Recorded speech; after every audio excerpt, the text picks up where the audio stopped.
महत्त्वाच्या बातम्या. प्रायोजक पुष्कराज रागी डिलाइट्स, महाराष्ट्राचं लाडकं आणि नंबर 1 नाचणी सत्व.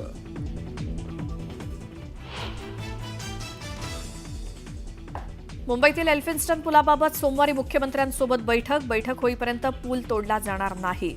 आमदार कालिदास कोळंबकर यांची माहिती. स्थानिकांचं आंदोलन मागे. पश्चिम रेल्वेवर आजपासून 35 तासांचा विशेष पॉवर ब्लॉक. गर्डर उभारण्याच्या कामासाठी ब्लॉक घेतला जाणार.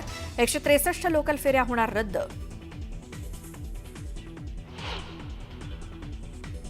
दोन 2034 पर्यंत देवेंद्र फडणवीसच मुख्यमंत्री राहतील. चंद्रशेखर बावनकुळेंचं विधान. शिंदेंनी हात जोडून दिल्या फडणवीसांना शुभेच्छा.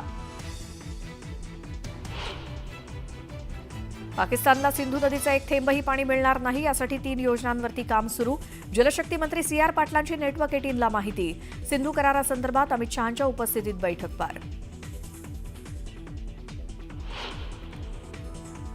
NIAचं तपास पथक पुण्यातल्या जगदाळेंच्या घरी. पहलगाम दहशतवादी हल्ल्यात संतोष जगदाळेंचा मृत्यू.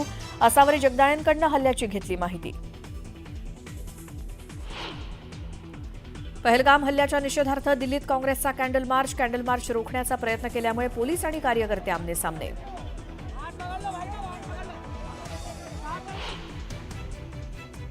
मुंबई नाशिक महामार्गावर खासगी बसचा भीषण अपघात. 8 वर्षीय मुलीचा मृत्यू तर 10 ते 12 जण जखमी. 3 जणांची प्रकृती गंभीर.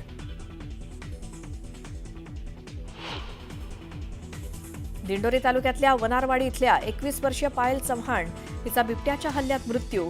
वनविभागाच्या कारभारावर तीव्र संताप.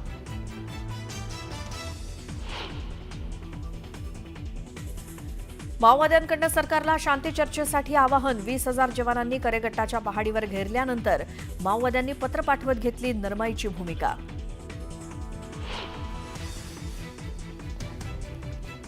आणि रिलायन्स इंडस्ट्रीजची मोठी झेप. मार्च तिमाहीतील नफ्यात 2.4% वाढ. निव्वळ नफा 19,407 कोटींवर.